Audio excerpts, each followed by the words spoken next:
Bande ko balandi na yebisaki bino ke tokozala tokokende tokomona retour ya mwana mboka Vital Kamerhe oyo totikaki na Bukavu tobetane masolo na arrivé na ye lobi ezalaki benda bika bakangaki bande ko ndenge toyebisaki bino toketi na district ya Moamba tokuti ba mama tokuti ba papa nini lekaki lelo pene tozoloba boye Mike Mukebai ba Peter Tiani na ba rifin bakangaki bango ba chikotika bango siko habite soki za pona alikamuning mais tozali Vital Kamerhe totuna ye mwa mutuna moko to mibale poto tika ye parce que alimbi talaka mobembo mulai omoni lisusu Kinshasa o zalaki ko révéler lisusu komona te parce que e komaki lokola diamba ate ngal bagino nzambe nda fongola kanzela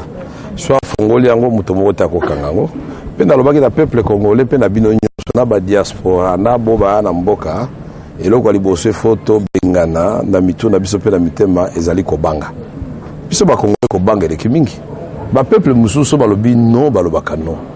biso tapé na chance ba komanga pe na constitution na biso so makamoza ko tambola mabe photo loba non biso nyonso aliniso eloko naza ko regretter peuple congolais zo ba occasion belé ya ko s'exprimer kaka la crime na pamba ba boakeli bato nyonso ale bakimikimi pourquoi bakimi pourquoi bato mususu ba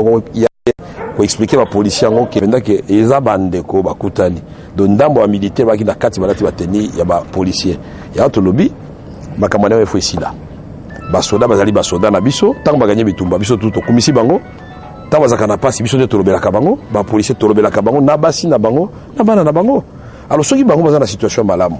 lokola général Kanyama lokolo ba misusu ba yebisa biso ki baza malamu to tika kolobela bango do mboka eza malamu baza kofuta bango malamu baza kolala malamu bana bango baza kotanga malamu baza kosoigner bango malamu musato osala caravane na pe ezali o babengi kimia na mboka mais pe ekozala te soki pain ezali te c'est-à-dire lipa libumpe fo eliate alors soki bango bakanisi ke mboka bongi ekomi malamu lokola premier ministre bango alobaka na chef de l'état ke tokomi na trop de croissance pe kosekate koyoka pesoni te baza komikumisa bango na bango ke mbulo vraiment tosala eloko makasi tokomi na 8,5 babi ane na suka no tokoma soki na 9, combien fonds monétaire lokwanda koma tata mboko yo a confirmé bango mais fonds monétaire sont les alliés des Congolais est-ce que Congolais à Masina Congolais à Walungu oyo ya awa na idiofa soto ke awa na bongandanga est-ce que yé na libumone ayoki penda ke sani wana biloko e bakisa bito diminuer ngana ko lobe diminuer depuis maréchal akenda soto bandi kotala bato na bango ya lokutana na ndenge Congo za classifier lelo Congo ezali ya suka do ya mokila na mokili mobimba o etali développement humain ezanga mtu na biango te PNUD bondimeli fonds monétaire international bondimela pe PNUD o eza ko intéresser biso mingi ezali koyeba bien-être à congolais est-ce que ça ko évoluer mais ça ko kita ba classe ne ozo talango université yonde ozali ko comprendre te lelo tozui tête à comme ça tozui tozana tête à francophonie ozomona te que tozali ko évoluer il faut de kozwa tête c'était il faut biso de toza ba tête toza leadership responsable tabaninga bazwa kango mote ba Museveni tabazu yango monde ba sali eloko ngo na Sergile de ba sali yango na avantage na bango biso tozi tozwa sadekete tozaki na ngoni à part ko ke la cité oya tombe bato ameli bakei après basali ba réunion boni pour la situation est à Congo oyo ba président à Congo combien et le mon côté si vous tozi comme ça mais comme ça ne vous en ndenge nini biso industrie na biso to bomi yango pour la ba exonération ba opérateur économique na biso to bomi na bango pour na ba cope na ba talibanda si quoi vous en ndenge nini Congo vous en des consommateurs ba miso ya comme ça vous ba producteur donc on comprend donc comme ça yango surtout changer ndenge gouverner mboka te biso 70 millions de Congolais to banda ko somba nde biloko ba Rwandais ba Kenya ba Tanzanien ba Zambien ba to mususu alors que il fallait la comme ça ils à la échange et puis to landi wa bengaka loi des avantages comparatifs c'est-à-dire to zali na marché commun oyo ekolo moko na moko ezali spécialisé na eloko mususu par exemple chez tozo biso nyonso toko produit loso mais tokotala la comme ça totali na Congo na Bumba na Maniema na Sankuru na côté à province orientale bako produire loso to comparer pe Congo Brazzaville ou bien tous à côté Ouganda, tous à côté Rwanda, Kenya, na Tanzanie, on peut encore produire l'osso. Mais coût il y a production na bango, na yabiso. Au moins qu'il y a biso des alacés, à ce moment-là na marché na bakoloba non, pour na l'osso totikeli RDC. Si on va produire le loco mususu moins cher par la biso, au lieu que nous sommes à musika, to bino pe bo produire le loco à l'autre sali échange. À ce moment-là, commencer comme il est, commencer à ba discours. Il y a bateau d'échange, bateau de croissance, c'est surtout ça ni yango banzela, non. Tout ce qui sa peuple. To yeba politique na biso ne tozo menango, na monaki ordre de mission balaxia kingai. Ministre économie a signé ordre de mission pour pas qu'il ne contrôle marché à marché qui n'angola marché à Loufou il y a Loufou mais na ordre de mission bâti ba libanais commerçant na ordre de mission. Pourquoi? Parce que les libanais estiment que marché dans le côté kabiloko moins cher et ça comme ça la concurrence na biloko na bango biso libanais to côté ka sauter et puis ministre économie a sali ordre de mission na mboko yo ba pinir pe muto côté c'est quand même incroyable biloko to mona buka vous biloko lobate bato nyonso bali ba opérateur économique ya PPRD la majorité présidentielle ba futaka droit d'entreté au misusu au ba ngi changement bango il faut ba futa et puis tracasser chaque jour n'importe qui peut arrêter n'importe qui dans la ville de Bukavu maire de la ville a quoi convoquer gouverneur a quoi convoquer peut tu peux la cacher o ya bengi au bourgmestre statio la cacher to ka seki za musala ya tribunal to ka seki za musala parquet et comme tout le gouverneur mutunayochi mutuanani iyo mutu kenda komema ina surtout bakela biso pa nzambe mutu na motema na ye mais yo mutu kenda komema ina poto te mais ngala uzali ti mwana na bokoli yo bien na action zela mais soko bungize tel père tel fils tel père tel fils hein na mwana te papa malamu mwana bunginzela na pe papa na été oui Vital Kamerhe na lingi tozonga na makambu ya tourner na yo caravane de la paix et simbito et simbité puis dans les deux provinces nord et sud Kivu. Est-ce qu'il va atteindre l'objectif aux alaki qu'on visait toté? Oui, bien que toute œuvre humaine est perfectible. Nako le baté que c'est une réussite à 100%. Pe na yeba ki so les caravane na lokuta, c'est-à-dire to yoka na bato majorité pour tout ça la théâtre. Et l'ingaki donc to ngato le canette na boulevard. Mais caravane to komi na Goma. Avant to kende kutu yo yebi que le 16 novembre 2013 to komi le ministre intérieur puisque biso to ba républicain. Attends ton demi légitimité la bangote au moins biso to komela ka bango pe na annexe to tcheli bango itinéraire to lobi tozo banda le 21 jeudi 2013 to ko banda na Goma tala itinéraire aux alaboye suka to kende Bukavu to kende place boye mais to surtout que le 18 ba biso que non le président de la République a annoncé PKK jeudi wana il y a le 21 personne banda na Goma to lobi bon biso to ali ba républicain ya zali président de la République contesté ou pas sans légitimité ou pas ça ce n'est pas notre affaire mais il y a des gens qui représentent Congo, il y a des gens qui ont signé Mikanda sur Congo, Bamine à Congo, ceux qui ont signé Kei, ceux qui nini. Donc, Azali Walat, il est là. Tolobi, bon, tout ça va conduire. So Tolobi, biso to reporter, décaler. Tout ça, si communiquer na Goma, puis tout ça, c'est à Bukavu. To zéliti février, dès to décider qu'on kende, to ebisi sous-ministre. Yaliboso, to continue à 4 avions, na Malo Aviation, na sepela ki mo zakana, ba si ba ebisi biso ke to kito pumba. Ba téléphone bandi pilote bandi ko kosa biso na bino non tozo la soki ni nango na RVA après bon voilà bo kitana bo dans salon d'honneur abenga pembe na bitete awa moite babi yo kenete na bisava yo vanda na yo menga na ko vanda wa 15h puisque na ebine mazalaka so tozo ngi ndako ba ko loba non avion yango yo bota l'avion za vide Vital Kamerhe zali wapi anga o kenete na vandeli bango 15h na 14h administrateur oya Aner Kalev alobi no caméra qui était pour na banyongo ya Malo Aviation tala bimisi ba facture ototaki na pourquoi mende aleki abi non caméra qui était puisque Malo Aviation azana nyongo ya RVA mais RVA na bato aviation civile babité toi na problème na aviation té on a problème na politicien bolo ba point nyakete ya bibele ya ko misa procès ya madame Wivine Moreka un président parti politique et belé ba comment oui, bien que les loyaux na ba tribunaux ya Congo, il y avait plus de 189 cas. Oui, ba parti politique na ba candidat indépendant, na ba candidat ba koma ke ngai ba ibi ba voix na ngai et pas ya tel. Oso yoka ba kangi mutu ke puisque ya koma ki ke ba iba ki ba voix na yo bien ba trichaki. Ezali loi mutu lobi boye. Donc comme les observateurs ou bien tindi na ba tribunaux pour ba vérifier ce que ezali ya solo bien ezali ya lokuta. Et c'est très important ya ngole babi to fongola miso pour ba élection za ba élection ya malamu. Donc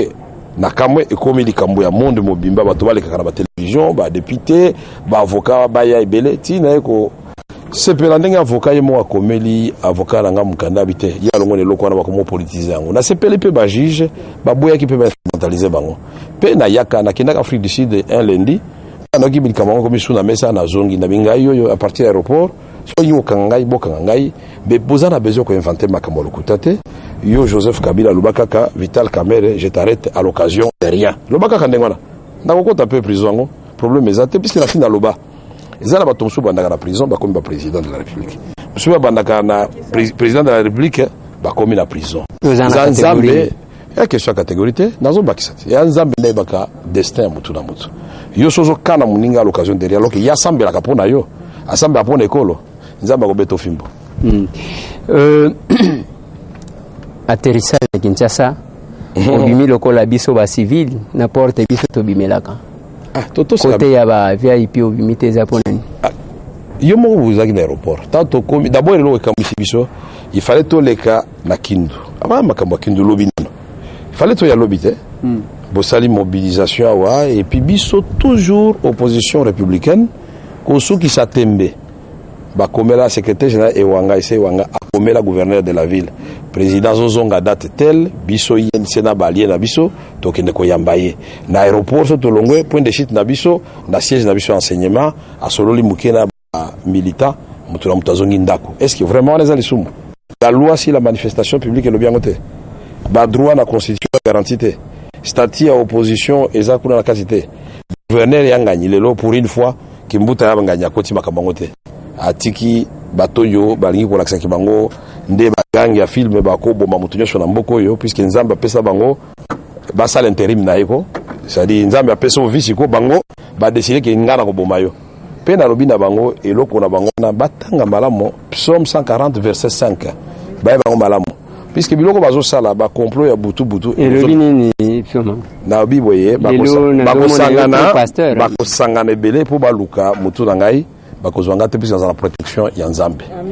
so po lingi psaume 91 pe obakeli bango pe psaume 91 nako bakelo ba psaume mo ebele na bilo ba fongo l'église problème ezate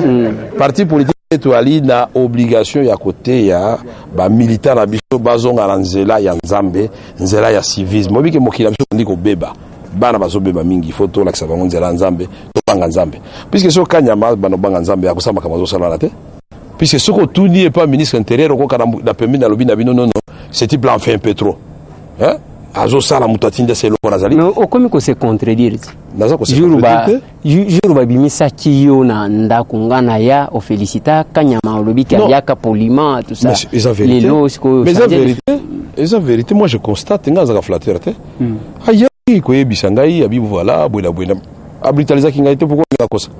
mais o ya lobby yoza ki brutaliser o ya lelo ozala ki brutaliser mo vivre ngo donc c'est ko kosinga yalo ba betino la kimogène lode ngana kosa te ngana zala kite ngazaki na kisangani na zuba SMS na bino nyonso to bobi awa ba beti biso la lacrymogène ngam na lobi yango bino mo monya pe télévision ezali radio te bilili ezui yango pe bato ba ko mona ngo puisque eloko ba yeba kati tuchira ba caméra ya ko bomba na izo filmer ba bomba kamazo sala ya pe buzoba donc bazo sala buzoba sur buzoba obi izo rappeler ngai ba fin règne ya tango maréchal Mobutu et comment muke garde civile hein na DSP ale maya ya pilipili kwa kila bato mais c'est quoi régime suka kipi ba mire saisir on azolo ba na Joseph Kabila a mire saisir à temps ayeba alingi asilisa mandat na ndenge nini na ndenge ya muto ya silisi neti Nyerere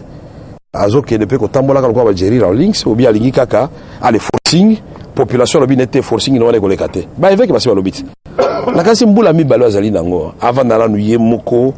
alba no na nko yoka mutu moko te ngai moko na nzambe eloko ni na kosala dans 2 ans on a salaté dans 12 ans eloko ni na kosala dans 13 ans mais tangu yo zala kite bande ko ya majorité ba répondre ba lobi mais caméra zo welela nini na Joseph Kabila lobi a cause la candidate na 2016 siko zo welela na yini na zo welela te mosala nga opposant so na critiquer ba bazo kamba mboka te so bazo kamba ngo mabe so la critiquer te c'est que na sali mosala nga te so ba lembi place ngo ba changer biso toujours place na bango bango zo opposition nga na ko ndima critique na ko tia lacrymogène te lo mote ba ono sala manifestation mikolo nyonso mais na ko kamba mboka ngo malamu na baninga na nyonso biso to na vision pour na peuple tokozande ba umbu ba sali ya peuple biso tokosala la peuple et vous ate ba na ko venere biso tokozala kati ya peuple kan mo na biso na Bukavu ki tu na mataki yo zala ko moni ba mataka na pasi na banda ko boya na bina tambola bité to comme mo na kiti quelque part la voix du peuple c'est la voix de Dieu so peuple nga intronisé peu so zo boya ba mso avec sa chance na yo natika ba memingati nde balobi ke yo ke na méthode archaïque oui à tipoi ezaki bien ezaki bien et ça li ba mo passe ezaki bien et ça passe puisque peuple on a ko yemba te so za ke tipoi peuple za ko le tango période coloniale et voilà l'homme mais peuple mo azo sepe là na aussi na kitabite to sepeli ko mona yo puisque toi neti ba orphelin au moins ni ba netike c'est-à-dire ba tali ba bimboka ngo est-ce que to za kapenda na ba konzi ba za la kate mokonzi yo na groupe na ye ba komi to aki mo ebele wana ba wanga se wanga ba mwenze kongolo ba bele ba ki wana ba tabitete mboke bonga ka boye bo sangani bikolo ebele bo sangani ba parti ebele bo kutani bobi to sala eloko ensemble ze eloko mutu moko te ya Vital Kamerhe te ezali bokonzi ya mutu moko te tiango na mutu na yo ke oyi biso tozoluka ezali bokonzi ya bato bandimi kosala ensemble po Congo na biso longwa na soni pe na kati wana tango toko longa etumbo yo grâce à Dieu et kozala te Congo ya ke opposant azanga nyonso beba banda ko beta fimbo te ya biso to banda gouverner avec l'opposition puisque loi portant statut opposition ezali opposition ko pesa pe makanisi to consulter le to yoki na Togo après ba lacrymogène ba beti ba lacrymogène Jean-Pierre Fabre olandi fo nya simba sali nisiko abengi abitete mwana mayaka to solo nano olingi nini pona ba élection bité discussion ko sale ma l'Assemblée nationale te puisque yo so miné Assemblée nationale majorité eza kuna eza corrompu eza yayo kuna te libanda to solo la to yo kana ba règle pona kene élection mais loko to senga yango nati to lobby bosi botrichaki na 2011 to tikeli bino na to wana combat les sous-souté mais sikoyo oye koya to sala ngondengeni yango to boyaki to ki bato liboso ko lobango ke feuille de route mais c'est la même malu oya za ko lobato banda na local ezali po bato bazali wana ba organiser tricherie yango to lobaki biso avant so mbongo ezali te ba complète local na provincial pourquoi ko banda na local alors que to ba gouverneur de province ba sénateur ba député provinciaux ba assemblée provinciale ba to na mandaté baza ko travailler na kombo ya nani ya peuple nino ya ponaki bango to boyaki pe scrutin direct parce que to lobaki wana ezali ko zonga sima 2006 to voter bato na suffrage universel direct député donc aza voté neti président de la République neti député national si ko lobi non bongo ezangi allez to comme indirect déjà oyebi ki bato musu baza ba sénateur parce que baki voté par deux personnes c'est-à-dire Ameki la députation nationale a échoué Ameki la députation provinciale a échoué wana mbongo na système indirect allez abimi ya komi na Sénat a komi collègue ya moninga ne député ko tomso amona qui passe normal ça voilà bino ba politicien ceux qui ozana na ebonga te discours lengi menga na ebonga tango non zelana yo zakana mo ba touche no mike o l'exemple mbango na botami lelo te nazaki commissaire général adjoint ya gouvernement chargé de relations avec ya Monique na ki commissaire général ya gouvernement chargé de relations ya Prociapé na ki secrétaire général PPRD tanga no kamba PPRD no ka télévision ko finga Jean-Pierre Bemba so na bengi yo ya kavanda politique na biso ezali ya idée ezali ya kofinga te est-ce que yo kaka tanga ko ministre information Canal Kin ou bien CCTV na banda ko boya na biso to Canal Kin fona kanga pe oyo digital non bisango président lo bina kanga Canal Kin na CCTV na kanga digital na RTV comme ça match comme ministre à République dans un ministre à parti politique te voilà la l'Assemblée nationale otala kiango na ko mi komisa te tuna ka pe l'élection pe chrono balo bakate oui Vital Kamerhe na lingi opema parce que tokenda ka boye to kendeti na tongo bon suite ya caravane de la paix andenge nini oye ko pema to ezoko continuer na lingi na remercier baninga nyonso a sauver le Congo na CVD salaki conférence de presse basa na réunion baninga balobi non caravane to salaki yango pona ko kende ko consoler peuple na biso ko pese message ya paix ko yebisa ye ke basi ba iba bavwa na yo processus électoral les autres continuer sala boye zala ekenge campagne de sensibilisation même campagne ça campagne ya ko sensibiliser bato te ko informer bango